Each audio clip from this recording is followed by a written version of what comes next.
L'euro-dollar, en fait, ce qui m'a intéressé, c'est que bon, ce matin, on ne bougeait pas beaucoup. Il y a une statistique qui est tombée sur le chômage, pardon, sur le chômage en zone euro, à 11 heures. On voit que ça agite un tout petit peu. Hein. On a peut-être vendu la rumeur et on achète la nouvelle. Depuis ce matin, on était dans un range matérialisé par les bandes de Bollinger, un range assez étroit, 47, 64, hein, c'est un range de moins de 20 pips. Ce qui est intéressant, c'est qu'il y a eu un petit choc baissier.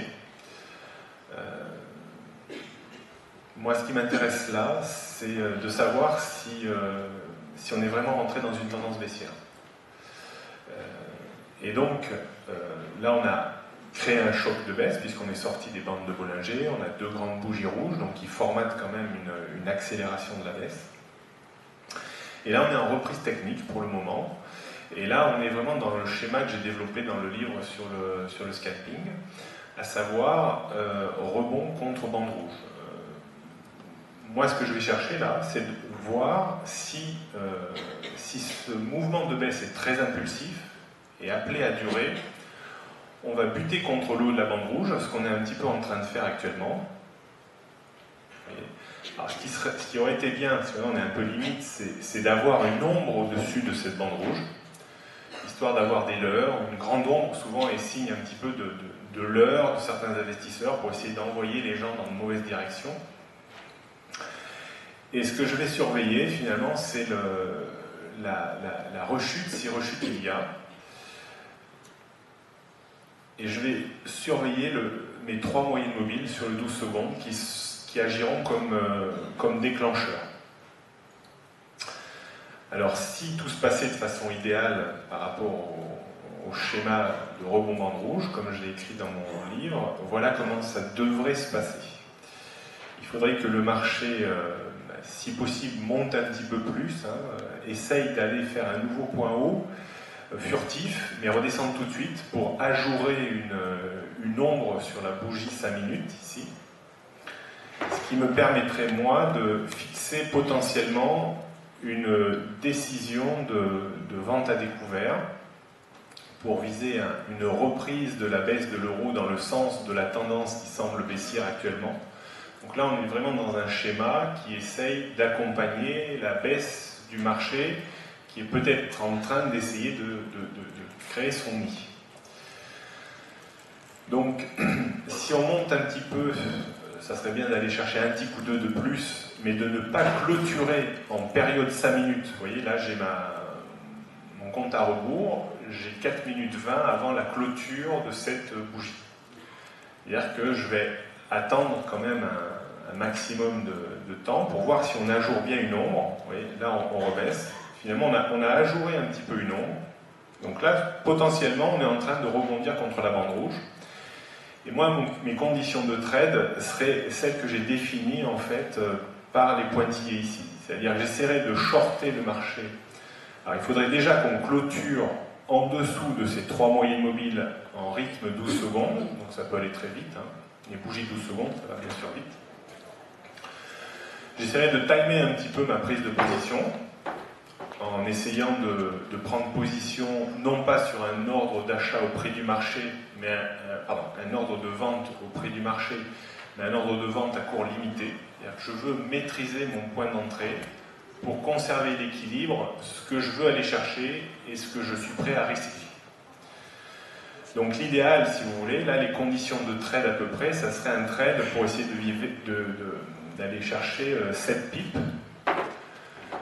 En fonction des conditions, si elles sont bonnes ou pas, on pourrait tout à fait décider d'aller chercher moins. Vous voyez, là on est post-condition de vente à découvert. Donc je vais travailler un petit peu mon graphique 12 secondes. Je vais regarder si on va déclencher. Déjà, là on a bien rebaissé. Donc on est bien dans le cadre d'un rebond bande rouge. C'est-à-dire que on a l'impression que la baisse est en train de vraiment vouloir créer son nid. Donc il va falloir une clôture 12 secondes en dessous de ces moyennes mobiles. Alors, des fois on peut avoir une accélération, donc je ne m'affole pas. Au moins ça formate le signal. Pour l'instant, il n'y a pas. Des fois, ça se joue à pas grand-chose, hein, on joue au chat et à la souris. C'est là où souvent on voit que les moyens mobiles que j'ai utilisés sont assez pertinentes. Soit on va avoir un rebond et puis on aura bien fait de ne pas prendre position parce que c'était pas le sens du marché, soit effectivement il va nous offrir un bon signal et peut-être soit on va le louper parce que ça va descendre d'un seul coup, mais le concept de la prise de position et le concept du trade sera bon, il doit donner confiance, même si vous allez gérer la frustration parce que vous n'êtes pas dans le trade. Mais si vous êtes dans le trade, vous avez une bonne confiance dans cette genèse de trade, et après, en fonction du degré d'analyse que vous avez poussé sur votre... il y a d'autres choses qu'il faut tenir compte, plus le signal sera de qualité, plus vous pourrez tenir votre trade, parce que statistiquement, on a 8 chances sur 10 de descendre ici. D'accord ? Si votre trade s'effectue dans de moins bonnes conditions, vous pouvez tout à fait dire, ben, finalement, je vais essayer d'aller chercher un peu moins, je ne vais pas aller chercher les 7 ticks, mais je vais aller chercher la moitié, ou les 2 tiers. Voilà. Donc là, vous voyez, ça se joue à pas grand-chose, c'est-à-dire que j'attends un peu une confirmation, c'est-à-dire qu'on est limite signal, alors on peut retailler un petit peu les conditions de trade. Pour moi, c'est très pédagogique, vous voyez, là, j'ai aucune idée si je vais prendre position ou si le mouvement va s'invalider, mais au moins, voilà vraiment le travail que je fais quotidiennement chez moi. Vous voyez, là, on a une petite reprise technique, on essaye. Donc là, il y a une forte probabilité, si vous voulez, qu'on clôture maintenant. Et donc, je vais essayer voilà, on a clôturé. Donc, je vais essayer de passer un cours d'achat limite sur le niveau de ma moyenne mobile qui a cassé le signal, où je vais être pris, où je ne vais pas être pris. Je vais mettre mon stop de protection immédiatement un tick au-dessus du point haut.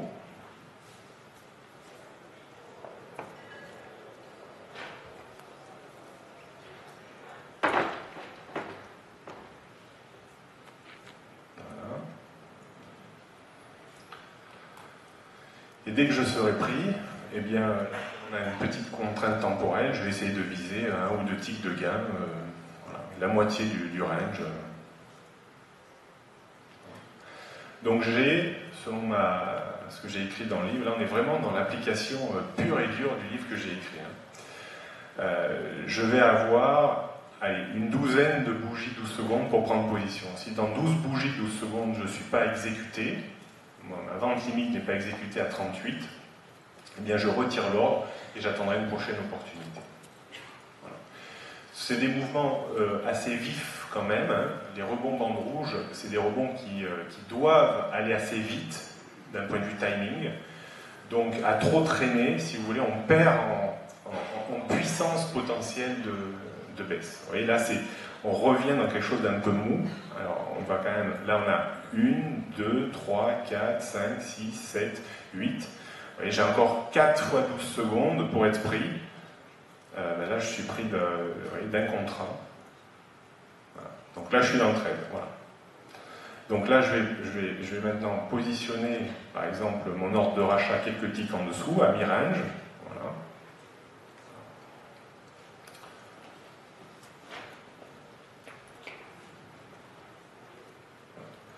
Alors on pourrait avoir mieux, pourquoi ? C'est pour ça qu'on peut aller chercher éventuellement un petit peu moins que ce qui est théoriquement prévu, parce qu'on a des moyens, plus les moyennes mobiles en fait vont être plates, compressées les unes par rapport aux autres, et plus la qualité du trade va augmenter. Donc là maintenant, ben, c'est un petit peu il faut gérer sa patience et puis faire confiance un petit peu à ses stops, à son objectif, à sa méthodologie. Donc là maintenant c'est de la rigueur d'exécution. Là, si vous voulez, vous avez contrôlé ce qui peut dépendre de vous. Ce qui dépend de vous, c'est le timing de prise de position, ce sont les critères de position, c'est la gestion du stop, la gestion de l'objectif. Ça dépend de vous. Maintenant, le résultat de l'opération ne dépend plus de vous. Donc en fait, un trader doit influer sur les choses qui dépendent de lui, mais ne pas chercher à contrôler des choses qui ne dépendent pas de lui. Parce que là, sinon, vous allez être malheureux ad vitam aeternam. Voilà. Donc, ce qu'il y a, c'est que ce modèle est un modèle de récurrence. C'est-à-dire que des situations comme ça, on en rencontre vraiment très fréquemment, avec une excellente pertinence de réussite dans la durée. Alors, vous pouvez perdre bien sûr quelques opérations, ça sera logique. Le 100% dans chaque cas, ça n'existe pas. Mais en faisant comme ça, vous allez développer de la confiance dans vos modèles, vous allez affiner bien entendu votre observation, peut-être prendre position en taillement un peu plus, un tic plus haut, ne pas prendre position parce que les conditions globales ne sont pas tout à fait respectées. Voilà, vous avez la force et l'expérience de trading sur un modèle qui a été conceptualisé parce que récurrent vous permettra de vous bonifier avec le temps qui passe. Moi, je ne suis pas de ceux qui disent que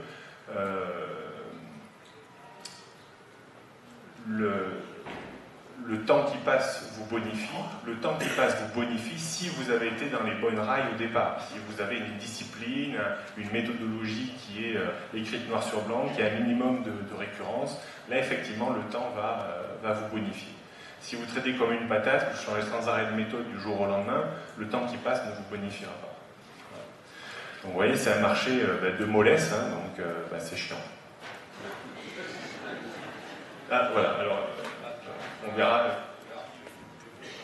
Bon, merci. Alors effectivement, ça bouge pas beaucoup ce matin, hein, mais c'est toujours comme ça. Hein. Donc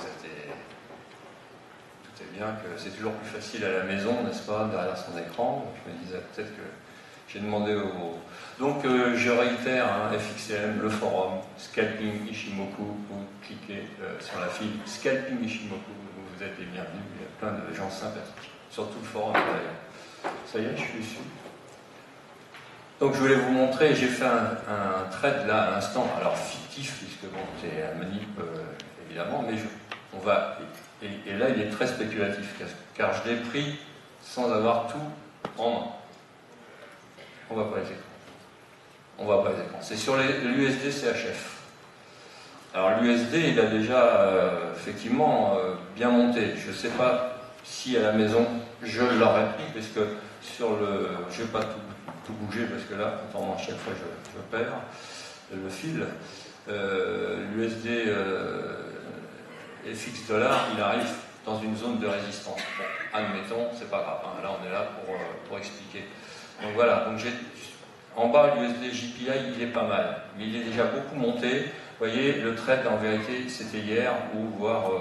quelle heure il est là? Non, oui, c'était hier matin, parce que je l'ai pris d'ailleurs hier matin, j'ai dû faire quelques pipes à la montée. Là, on est déjà bien monté, on est haut. On aurait pu, j'ai pas vu tout à l'heure quand on était là, on aurait pu effectivement jouer, effectivement, mais la différence là, vraiment, ça vaut vraiment pas le coup de partir pour 30, 10 points, alors qu'il y a quand même un risque. On a déjà, je crois qu'en plus au niveau, c'était,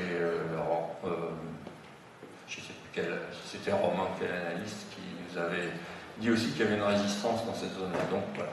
Donc je suis allé voir pour essayer de, évidemment, ça passe en bougie rouge, évidemment, vous me direz.